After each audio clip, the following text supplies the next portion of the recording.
Good morning, YouTube. My name is Kyle, and I want to do a quick little review on my 2.7 liter EcoBoost F-150.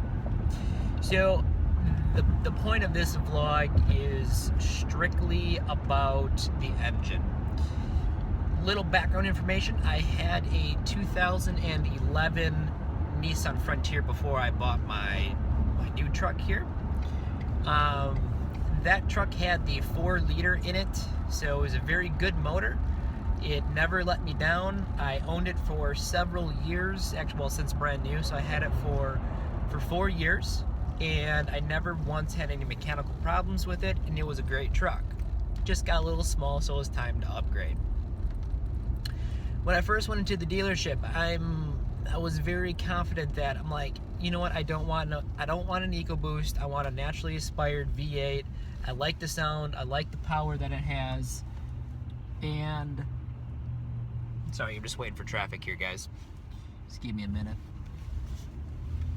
Alright, so I wanted a V8. I like the sound. I'm a purist. There's no replacement for displacement. I test drove them all, and that's one of my biggest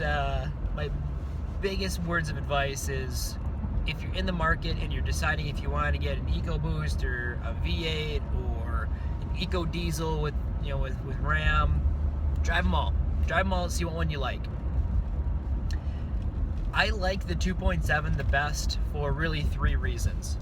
For one, it runs much like a diesel. It's very low RPM. The torque comes on very low in the power band, and I like that. It gives a very nice driving experience and feel, especially in town.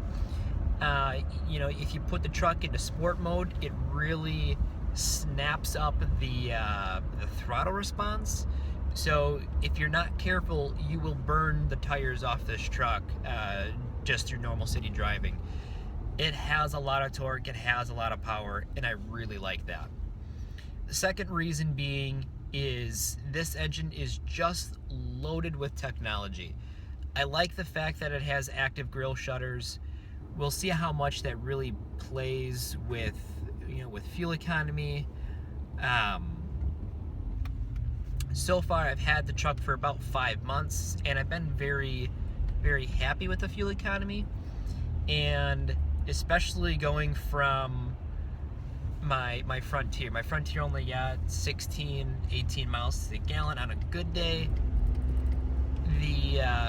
My truck now gets anywhere from I would say about 18, 19 in the city, up to 22, 23 on the highway, depending on how cold it gets. I live in Wisconsin. It gets very cold. The gas mileage naturally goes down.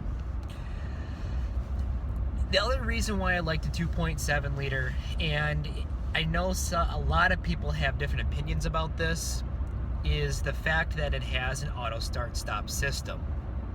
And again, it kind of goes back to the fuel economy aspect.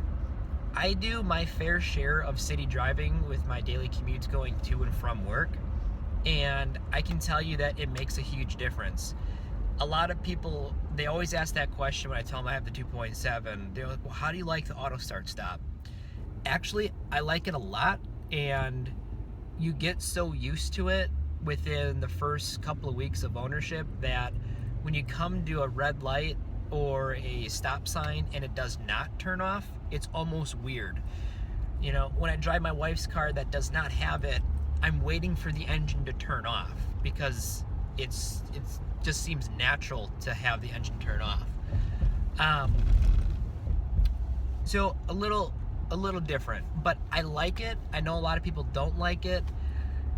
To each their own. It's just a personal preference. And when I use the auto start stop, I did a little test of going to and from work with it on and with it off, and I can tell you that I averaged between 1.5 to 2 miles per gallon better with it turned on than I did with it turned off going to and from work. And I only have about maybe a 5 or 6 mile city stop and go traffic commute going to work.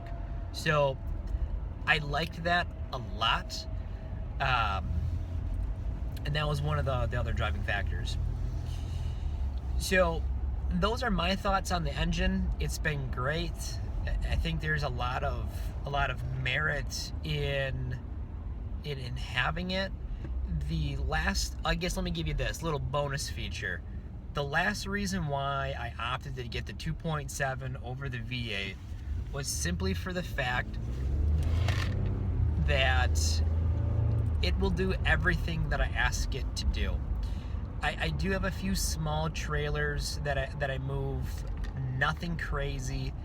The heaviest thing that I tow is a 17-foot fiberglass speedboat in the summertime. So a vehicle that is not insanely heavy, as a boat that's not insanely heavy, it's only a couple thousand pounds. I haul a few ATVs once in a great while, and I've only done it about 2 or 3 times since really I've been owning trucks on a regular basis, that I've had to tow an actual car on a car trailer, and I've never had issues with it. Now, I haven't towed that much weight with my current vehicle yet, but when it does, I'll make sure to give somewhat of a review and my thoughts and my opinions on how it handled the job. But what I can tell you is, hauling around I have a little trailer that I put a tractor on. Combined, it's maybe 2,000 pounds with a tractor on it, so not a ton of weight. It's handled it like a dream. You don't even know it's back there. Now, I get that it's not a ton of weight, but it just kind of goes to show that this engine does have a lot of torque, and I don't notice it behind me when I'm getting on the highway or driving through town. It's been very good. I like it a lot. It's a very smooth motor.